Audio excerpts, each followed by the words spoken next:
Hi hello ಎಲ್ರಿಗೂ ನಮಸ್ತೆ. ಎಲ್ಲರೂ ಹೇಗಿದ್ದೀರಾ? ಐ ಹೋಪ್ ಎಲ್ಲರೂ ಚೆನ್ನಾಗಿದ್ದೀರಾ ಅಂತ ಭಾವಿಸ್ತಾ ಇವತ್ತಿನ ಈ ವ್ಲಾಗ್ ಸ್ಟಾರ್ಟ್ ಮಾಡ್ತಾ ಇದ್ದೀನಿ. ಯಾರಾದರೂ ನನ್ನ ಯೂಟ್ಯೂಬ್ ಚಾನಲ್ನ ಸಬ್ಸ್ಕ್ರೈಬ್ ಮಾಡ್ಕೊಳ್ದೆ ನೋಡ್ತಾರೆ, ದಯವಿಟ್ಟು ಸಬ್ಸ್ಕ್ರೈಬ್ ಮಾಡ್ಕೊಂಡು ನೋಡಿ. ವೀಡಿಯೋನ ಸ್ಕಿಪ್ ಮಾಡಿದೆ ನೋಡಿ, ಅಟ್ಲೀಸ್ಟ್ ಸ್ವಲ್ಪನಾದರೂ ನೋಡಿ. ಎಷ್ಟು ಬೇಕೋ ಅಷ್ಟು ನೋಡಿಬಿಟ್ಟು ಏನೂ ಇನ್ಫಾರ್ಮೇಷನ್ಸ್ ಕೊಟ್ಟಿಲ್ಲ ಅಂತ ಸುಮ್ಮನೆ ಕಾಮೆಂಟ್ ಮಾಡ್ತೀರಾ. ನನಗೆ ಏನು ಹೇಳಬೇಕು ಅಂತ ಗೊತ್ತಾಗ್ತಾಯಿಲ್ಲ. ಪ್ಲೀಸ್ ಪೂರ್ತಿ ವೀಡಿಯೋನ ನೋಡಿ, ಅದರಲ್ಲಿ ಮಾಹಿತಿ ಇಲ್ಲ ಅಂದರೆ ಮಾತ್ರ ಕಮೆಂಟ್ ಮಾಡಿ ಅಂತ ಕೇಳ್ಕೊಳ್ತಾ ಇವತ್ತು ವ್ಲಾಗ್ ಸ್ಟಾರ್ಟ್ ಮಾಡ್ತಾಯಿದ್ವಿ. ನಾವು ಆಚೆ ಹೋಗಿದ್ವಿ, ಬರೋ ಅಷ್ಟೊತ್ತಿಗೆ ಒಂದು ಸೆಲ್ಫಿ ಸ್ಟಿಕ್ ಕೂಡ ಬಂದಿತ್ತು.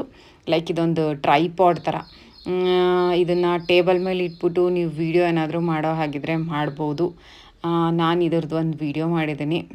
ಯಾರಿಗಾದರೂ ತರಿಸ್ಕೊಳಕ್ಕಿದ್ರೆ ತರಿಸ್ಕೋಬೋದು. ಇದು 360 ಡಿಗ್ರಿ ಇದೆ, ತಿರುಗತ್ತೆ. ಲೈಕ್ ಕ್ಯಾಮ್ರಾ ಕೂಡ ಇದೆ, ಕೆಳಗಡೆ ಮೇಲ್ಗಡೆ ಎರಡು ಕಡೆನೂ ಹಿಂಗೆ ಬಟನ್ ಸ್ವಿಚ್ ಮಾಡಿದ್ರೆ ಓಪನ್ ಆಗುತ್ತೆ. ಮತ್ತು ಏನಾದರೂ ಸ್ಟ್ಯಾಂಡ್ ಮೇಲೆ ಕೂಡ ಇಟ್ಕೋಬೋದು. ಆ ಸ್ಟ್ಯಾಂಡ್ನ ರಿಮೂವ್ ಮಾಡಿಬಿಟ್ಟು ಟ್ರೈಪಾಡ್ ಕೂಡ ಅಡ್ಜಸ್ಟ್ ಮಾಡ್ಕೋಬೋದು. ಇದು 360 ಡಿಗ್ರಿ ತಿರುಗುತ್ತೆ. ಅದರದ್ದು ಒಂದು ವೀಡಿಯೋ ಮಾಡಿಬಿಟ್ಟು ಹಾಕ್ತೀನಿ. ಬಂದಿದ ತಕ್ಷಣ ಓಪನ್ ಮಾಡಿಬಿಟ್ಟು ಒಂದು ವೀಡಿಯೋ ಹಾಕೋಣ ಅಂತ ಹೇಳ್ಬಿಟ್ಟು ಹಾಕ್ತಾಯಿದ್ದೀವಿ. ನಿಮಗೆ ಕೈ ಹಿಂಗಂದರೆ ನಿಲ್ಲತ್ತಂತೆ. Abhinav full explain. ಅಭಿನವ್ಗೆ ಈ ಥರದ್ದು ಏನಾದ್ರು ತಂದುಬಿಟ್ರೆ ಫುಲ್ ಖುಷಿಯಾಗ್ಬಿಡುತ್ತೆ. ಆಮೇಲೆ ಚಿಕ್ಕದು ದೊಡ್ಡದು ಆ ಥರದ್ದು ಬೇಕಿದ್ರೂ ಮಾಡ್ಕೋಬೋದು. ಹಿಂದೆ ಮುಂದೆ ಎಲ್ಲ ನೀಟಾಗಿ ಅದು ಎಕ್ಸ್ಪೈಂಡ್ ಆಗುತ್ತೆ. ತುಂಬಾ ಚೆನ್ನಾಗಿದೆ ಅಂತ ನನಗೂ ಅನ್ನಿಸ್ತು. ಆದರೆ ಏನಂತ ಹೇಳಿದ್ರೆ ಸ್ವಲ್ಪ ಚಿಕ್ಕದಾಯಿತು ಅಂತ ಅನ್ನಿಸ್ತು. ಅದು ಹೇಳ್ದ ಅಭಿನವು, ಅದು ಟೇಬಲ್ ಮೇಲೆ ಇಟ್ಕೊಳ್ಳೋಕ್ಕಷ್ಟೇ ಅಂತ. ಓಕೆ, ಬೆಳಗ್ಗೆ ಮಾರ್ಕೆಟ್ಗೆ ಹೋಗಿದ್ವಿ. ಮಾರ್ಕೆಟಿಗೆ ಹೋಗಿ ಬಂದರೆ ಮನೆ ಎಲ್ಲ ಫುಲ್ ಆ ತರಕಾರಿ ಎತ್ತಿಡೋದು, ಅದನ್ನ ಏನಾದರೂ ಸ್ವಲ್ಪ ಕಟ್ ಮಾಡೋದಿದ್ರೆ ಕಟ್ ಮಾಡೋದು. ನಾನೇನೋ ತರಕಾರಿಗಳನ್ನ ಕಟ್ ಮಾಡಿಬಿಟ್ಟು ಫ್ರಿಡ್ಜಲ್ಲಿ ಇಡಲ್ಲ, ಯಾಕೆಂದರೆ ಅದು ಅಷ್ಟು ಆರೋಗ್ಯಕ್ಕೆ ಒಳ್ಳೆಯದಲ್ಲ. ಹುಳ್ಳಿಕಾಯಿ ಮಾತ್ರ ಅದರದ್ದು ಸಿಪ್ಪೆ ಎಲ್ಲ ತೆಗೆದ್ಬಿಟ್ಟು ಮುರಿದು ಇಟ್ಕೋತೀನಿ.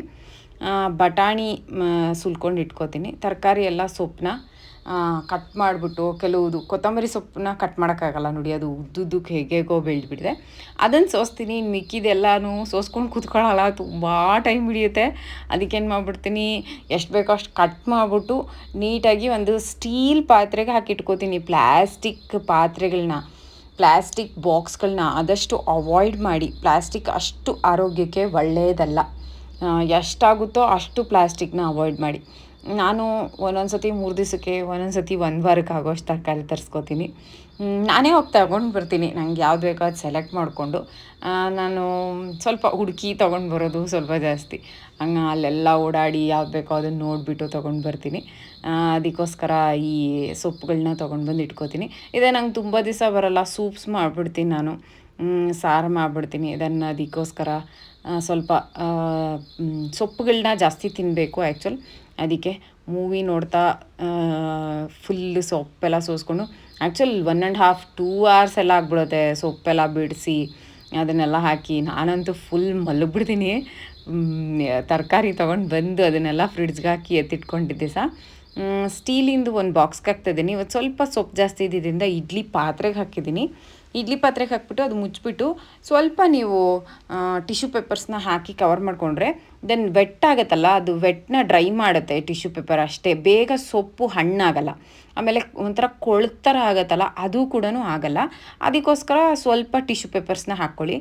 ಟಿಶ್ಯೂ ಪೇಪರ್ಸು ಜಾಸ್ತಿ ತುಂಬ ಏನು ಬೇಕಾಗಿಲ್ಲ, ಒಂದು 5-6, ಒಂದು 7-8 ಹಾಕ್ಕೊಂಡ್ರೂ ನಡೆಯುತ್ತೆ. ಸೊಪ್ಪು ಜಾಸ್ತಿ ಇದ್ದಿದ್ದರಿಂದ 1 ಕಟ್ 2 ಕಟ್ ಇದ್ದರೆ 1-2 ಪೀಸ್ ಇಡ್ತೀನಿ ನಾನು, ತುಂಬ ಏನು ಇಡಲ್ಲ. KSIC ಸಿಲ್ಕ್ ಸ್ಯಾರಿ ಬಗ್ಗೆ ತುಂಬ ಕಮೆಂಟ್ಸ್ ಬರ್ತಾ ಇದೆ. ನಾನು ಏನು ಹೇಳಿ ನಂಗೆ ಗೊತ್ತಾಗ್ತಾ ಇಲ್ಲ, ನಂಗೆ ಏನು ಹೇಳಬೇಕು ಅಂತ. ನಿಜವಾಗ್ಲೂ ಅಡ್ರೆಸ್ ಹೇಳಿದ್ದೀನಿ, ಮತ್ತು ನಾನು ಯಾವತ್ತು ಹೋಗಿದ್ದೀನಿ, ಯಾವ ವಾರ ಹೋಗಬೇಕು ಅದನ್ನು ಕೂಡ ನಾನು ಫಸ್ಟ್ ವೀಡಿಯೋದಲ್ಲೂ ಹೇಳಿದ್ದೀನಿ, ಸೆಕೆಂಡ್ ವೀಡಿಯೋದಲ್ಲೂ ಹೇಳಿದ್ದೀನಿ. ವೀಡಿಯೋನ ಕಂಪ್ಲೀಟಾಗಿ ನೋಡೋದೇ ಇಲ್ಲ, ಸುಮ್ಮನೆ ಕಮೆಂಟ್ಸ್ ಮಾಡ್ತಾರೆ. ನಾನು ಅವ್ರಿಗೆ ಏನು ಹೇಳಬೇಕು ನಂಗೆ ಗೊತ್ತಾಗ್ತಾ ಇಲ್ಲ. ಫಸ್ಟ್ ಸ್ಟಾರ್ಟಿಂಗಲ್ಲೇ ಹೇಳಿದ್ದೀನಿ ನಾನು, ಸೆಕೆಂಡ್ ವೀಡಿಯೋದಲ್ಲಿ ಕೂಡ ನಾನು ಏನು ಹೇಳಿ, ನಂಗೆ ಅಷ್ಟೇ ಹೇಳೋಕ್ಕೂ ಆಗ್ತಾ ಇರೋದು. ಇದು ತರಕಾರಿಗಳನ್ನ ಹಳೇದು ಸ್ವಲ್ಪ ಆಯಿತು, ಅದನ್ನು ಎತ್ತಿಟ್ಕೊಂಡಿದ್ದೀನಿ. ಹೊಸದನ್ನು ನಾನು ಯಾವುದನ್ನು ಕಟ್ ಮಾಡ್ಕೊಳ್ಳಲ್ಲ, ಯಾವಾಗ ಬೇಕೋ ಆವಾಗ ಕಟ್ ಮಾಡ್ಕೊತೀನಿ. ತರಕಾರಿ ತೊಗೊಂಡು ಬಂದು ಎಲ್ಲ ಎತ್ತಿಡೋ ಅಷ್ಟೊತ್ತಿಗೆ 2 hours ಜಾಸ್ತಿ ಆಗಿದೆ. Full relax. ಒಂದು 2 hours ಎಲ್ಲ ಕ್ಲೀನ್ ಮಾಡಿಬಿಟ್ಟು ಅದನ್ನೆಲ್ಲ ಎತ್ತಿಟ್ಬಿಟ್ಟು ಮಲ್ಕೊಂಬಿಟ್ಟಿದೆ. ಮಾರ್ಕೆಟಿಂದ ಗೆಣಸು ಸಿಕ್ಕಿತ್ತು, ಗೆಣಸು ತೊಗೊಂಬಂದಿದ್ದೀವಿ. ನೇರಳೆ ಹಣ್ಣು ಕೂಡ ಸಿಕ್ಕಿತ್ತು. ಮನೆ ಹತ್ರ ಒಂದು ಮರ ಇದೆ, ಅಲ್ಲಿಂದ ನಂಜುಂಡೇಶ್ವರ್ ಸ್ವಲ್ಪ ಕಿತ್ಕೊಂಡು ಬರ್ತಾರೆ. ಮೊನ್ನೆ ಕಿತ್ಕೊಂಡು ಬಂದಿದ್ದರು, ಇವತ್ತು ಮಾರ್ಕೆಟಿಂದ ತೊಗೊಂಬಂದಿದ್ದೀವಿ. ಸೀಸ್ನಲ್ ಫ್ರೂಟ್ಸ್ ಆದಷ್ಟು ಜಾಸ್ತಿ ತಿನ್ನೋದಕ್ಕೆ ಸ್ವಲ್ಪ ಇಷ್ಟ ಆಗುತ್ತೆ, ಮತ್ತು ಆರೋಗ್ಯ ಕೂಡ ಒಳ್ಳೆಯದಲ್ವ. ಅದು ಸೀಸನಲ್ಲಿ ಮಾತ್ರ ಸಿಗುತ್ತೆ. ನನಗಂತೂ ನೇರಳೆ ಹಣ್ಣು ಕಂಡ್ರೆ ಸಖತ್ ಇಷ್ಟ. ಕೆಲವು ಸತಿ ಅದು ಜಾಸ್ತಿ ಆಗ್ಬಿಟ್ಟು ಹೊಟ್ಟೆ ನೋವೆಲ್ಲ ಬರ್ತಾ ಇರುತ್ತೆ, ಅಷ್ಟೊಂದು ನೇರಳೆ ಹಣ್ಣು ತಿಂದ್ಬಿಟ್ಟಿರ್ತೀನಿ. ನೇರಳೆ ಹಣ್ಣು ಕಂಡ್ರೆ ನಂಗೆ ಸಖತ್ ಇಷ್ಟ. ಅಡುಗೆ ಮನೆ ಸ್ಟ್ಯಾಂಡೆಲ್ಲ ಮೆಸ್ಸಿ ಆಗಿಬಿಟ್ಟಿತ್ತು, ಅದನ್ನು ಸ್ವಲ್ಪ ಕ್ಲೀನ್ ಮಾಡಬೇಕಾಗಿತ್ತು.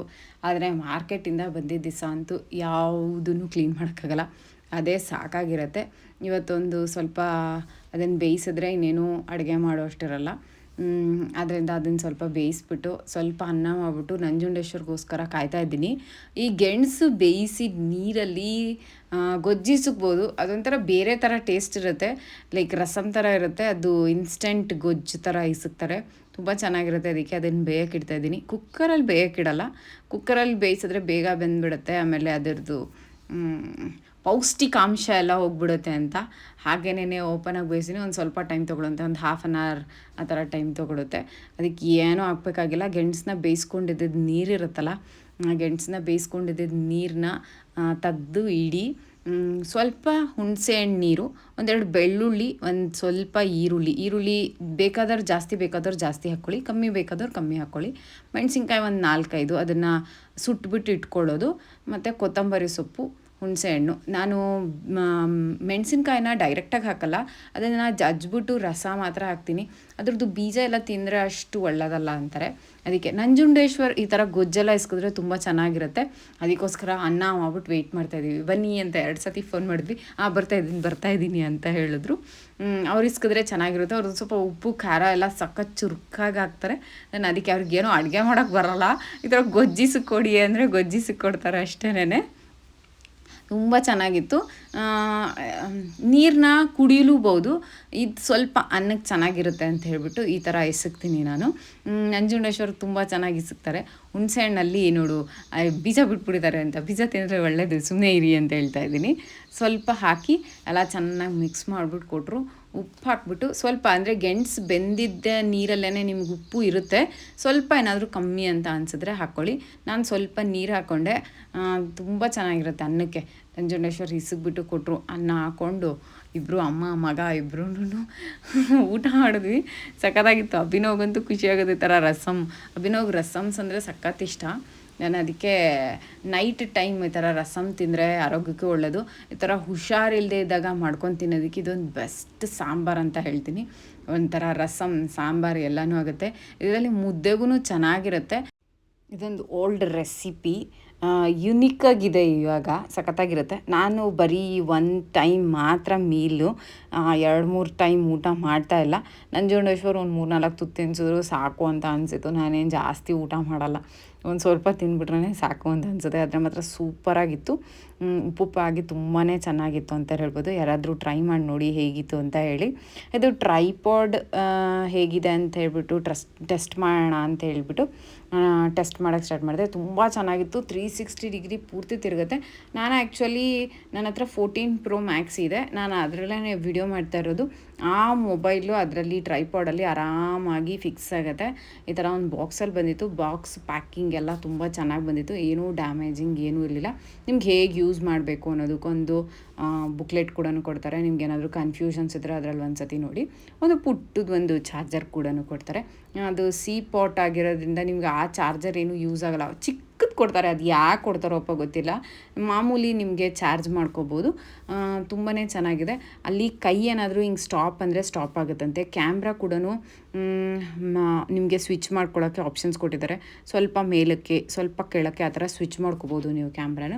ಕೈ ಹಿಂಗಂದರೆ ನಿಂತ್ಬಿಡೋದಂತೆ, ಪ್ಲೇ ಮಾಡ್ಕೋಬೋದು. ಮತ್ತು ಒಂದು ರಿಮೋಟ್ ಕಂಟ್ರೋಲ್ ಕೂಡ ಇದೆ. ನೀವು ಏನಾದರೂ ಓಡಾಡಿಕೊಂಡು ಬ್ಲಾಗ್ ಮಾಡ್ತಾಯಿದ್ರೆ ಲೈಕ್ ಅದನ್ನು ಸ್ಟಾಪ್ ಮಾಡ್ಕೋಬೋದು. ನಾನು ಆವಾಗಲೇ ಹೇಳ್ದಂಗೆ ಕೈ ತೋರಿಸಿದ್ರೆ ಸ್ಟಾಪ್ ಆಗುತ್ತೆ. ಲೈಕ್ ಕಾಲ್ ಏನಾದರೂ ಬಂದರೆ, ಇಯರ್ಪಾಡ್ ಹಾಕ್ಕೊಂಡಿದ್ರೆ ನೀವು ಕೈ ಏನಾದರೂ ಹಿಂಗಂದರೆ ಸ್ಟಾಪ್ ಆಗುತ್ತೆ. ಲೆಫ್ಟು ರೈಟು ಟಾಪ್ ಬಾಟಮ್ ಎಲ್ಲದನ್ನು ನಿಮ್ಗೆ ಇಲ್ಲೇ ಸಿಗ್ಬಿಡುತ್ತೆ. ಮತ್ತು ಆನ್ ಆ್ಯಂಡ್ ಆಫ್ ಕೂಡ ನಿಮಗೆ ರಿಮೋಟ್ ಸಿಗುತ್ತೆ. ಮತ್ತು ಫೋಟೋ ಕೂಡ ಕ್ಲಿಕ್ ಮಾಡ್ಕೋಬೋದು. ಇದು ನಿಮಗೆ ಶಲ್ಲೇನು ಹಾಕಬೇಕಾಗಿಲ್ಲ, ಒಂದು ಚಾರ್ಜರ್ ಅಷ್ಟೇನೆ. ಇದನ್ನು ಚಾರ್ಜ್ ಮಾಡ್ಕೋಬೇಕು. ಮತ್ತು ನೀವು ಟ್ರೈಪಾಡ್ ಕೂಡ ಚಾರ್ಜ್ ಮಾಡಬೇಕು. ಇದು ಚಾರ್ಜ್ ಇಲ್ಲ ಅಂದರೆ ವರ್ಕ್ ಆಗೋಲ್ಲ. ಸ್ವಲ್ಪ ಒಂದು 4 hours ಏನೋ ಚಾರ್ಜ್ ಮಾಡಿದ್ರೆ ಸಾಕು, ತುಂಬ ಹೊತ್ತು ಇದು ನಿಮಗೆ ಯೂಸ್ ಆಗುತ್ತೆ. ಯಾರು ನಮಗೆ ಬ್ಲಾಗಿಂಗ್ ಮಾಡೋಕ್ಕೆ ಇಲ್ಲ ಅಂದವ್ರಿಗೆ ಇದೊಂದು ಬೆಸ್ಟ್. ಆಮೇಲೆ ಯೂಸ್ ಆಗೇ ಆಗುತ್ತೆ. ಯಾರೂ ಇಲ್ಲ ಅನ್ನೋದಕ್ಕಿಂತ ಯಾವಾಗಲೂ ಬನ್ನಿ ಮೊಬೈಲ್ ಇಟ್ಕೊಳ್ಳಿ, ಅದು ಮಾಡಿ ಇದು ಮಾಡಿ ಅನ್ನೋದಕ್ಕಿಂತ ಇದು ಬೆಸ್ಟು. ನಿಮಗಿಲ್ಲಿ ಆನ್ ಆ್ಯಂಡ್ ಆಫ್ ಮತ್ತು ಎಲ್ಲ ನಿಮಗೆಲ್ಲ ಅದರಲ್ಲೇ ನಿಮಗೆ ಸಿಕ್ಬಿಡುತ್ತೆ. ನೀವು ಅದನ್ನು ಒಂದು ಸತಿ ನೋಡಿ ಹೇಗಿದೆ ಅಂತ ಹೇಳ್ಬಿಟ್ಟು. ನನಗಂತೂ ತುಂಬಾ ಇಷ್ಟ ಆಗಿದೆ. 360 ಡಿಗ್ರಿ ಪೂರ್ತಿ ತಿರುಗುತ್ತೆ. ಅದು ಹೇಗೆ ತಿರುಗುತ್ತೆ ಅಂತ ಕೂಡ ಒಂದು ಚಿಕ್ಕದೊಂದು ಬೈಟ್ ಮಾಡಿಬಿಟ್ಟು ಹಾಕಿದ್ದೀನಿ. ನೀವು ಬೇಕಾದಾಗ ಆನ್ ಮಾಡ್ಕೊಳ್ಳಿ, ಯಾಕೆಂದರೆ ಚಾರ್ಜ್ ಮಾಡೋದ್ರಿಂದ ಬೇಗ ಚಾರ್ಜ್ ಹೋಗಿಬಿಡುತ್ತೆ. ಬೇಕು ಅಂದಾಗ ಆನ್ ಮಾಡ್ಕೊಳ್ಳಿ, ಬೇಡ ಅಂದಾಗ ಆಫ್ ಮಾಡ್ಕೊಳ್ಳಿ. ತುಂಬಾ ಚೆನ್ನಾಗಿ ಯೂಸ್ ಆಗುತ್ತೆ. ನೋಡಿ ಎಷ್ಟು ನೀಟಾಗಿ ತಿರುಗ್ತಾ ಇದೆ ಅಂತ ಹೇಳ್ಬಿಟ್ಟು. ಒಳ್ಳೆ ಚೇರಿಂದು ಇವಾಗೆಲ್ಲ ನಾವು ಕುತ್ಕೋತೀವಲ್ಲ, ಚೇರ್ ಈ ಥರ ಮೂವ್ ಆಗುತ್ತಲ್ಲ, ಆ ಥರ ನೀಟಾಗಿ ಮೂವ್ ಆಯಿತು. ನನಗಂತೂ ಇಷ್ಟ ಆಯಿತು. ನಂಜುಂಡೇಶ್ವರ್ ಸಖತ್ ಇಷ್ಟ ಆಯಿತು. ಏನಂದರೆ ಇದು ಸ್ಟ್ಯಾಂಡ್ಗೆ ಫಿಕ್ಸ್ ಆಗೋ ಥರ ಇದ್ದಿದ್ರೆ ಇನ್ನೂ ಚೆನ್ನಾಗಿತ್ತು. ನಮ್ಮ ಮನೇಲಿ ತುಂಬ ಸ್ಟ್ಯಾಂಡ್ಸ್ ಇದೆ, ಆದರೆ ಯಾವುದಕ್ಕೂ ಫಿಕ್ಸ್ ಆಗಲಿಲ್ಲ. ಕೆಳಗಡೆ ಹೋಲಂತೂ ಕೊಟ್ಟಿದ್ದಾರೆ ನಿಮಗೆ ಸ್ಟ್ಯಾಂಡಿಗೆ ಫಿಕ್ಸ್ ಮಾಡ್ಕೊಳ್ಳೋ ಥರ, ಆದರೆ ಯಾವ ಸ್ಟ್ಯಾಂಡಿಗೂ ಅದು ಫಿಟ್ಟೇನೇ ಆಗ್ತಾ ಇರಲಿಲ್ಲ. ಅದು ಒಂದೇ ಡಿಸ್ಅಡ್ವಾಂಟೇಜು. ಅದು ಬಿಟ್ಟರೆ ಇನ್ನೊಂದು ಚೂರು ಡಿಸ್ಅಡ್ವಾಂಟೇಜಸ್ ಇಲ್ಲ. ಇದು ಅಮೆಝಾನಲ್ಲಿ ನಿಮಗೆ ಈಸಿಯಾಗಿ ಅವೈಲಬಲ್ ಇದೆ. ಯಾರಿಗಾದರೂ ಬೇಕಾಗಿದ್ದರೆ ಬೈ ಮಾಡಿ. ಏನಾದರೂ ಕೇಳಬೇಕು ಅನ್ನೋ ಹೋಗಿದ್ರೆ ಕಮೆಂಟ್ ಮಾಡಿ, ನಾನು ಆನ್ಸರ್ ಮಾಡ್ತೀನಿ. ದಯವಿಟ್ಟು ವಿಡಿಯೋನ ಪೂರ್ತಿ ನೋಡ್ಬಿಟ್ಟು ಕಮೆಂಟ್ ಮಾಡಿರಿ. ಇಷ್ಟಿಷ್ಟೇ ನೋಡ್ಬಿಟ್ಟು ಮೇಡಮ್ ನೀವೇನು ಹಾಕೇ ಇಲ್ಲ, ನೀವೇನು ಹೇಳೇ ಇಲ್ಲ ಅಂತ ದಯವಿಟ್ಟು ಕಮೆಂಟ್ ಮಾಡಬೇಡಿ ಅಂತ ಹೇಳ್ತಾ ಇವತ್ತಿನ ವ್ಲಾಗ್ನ ಇಲ್ಲೇ ಎಂಡ್ ಮಾಡ್ತಾಯಿದ್ದೀನಿ. Love you all. Bye bye.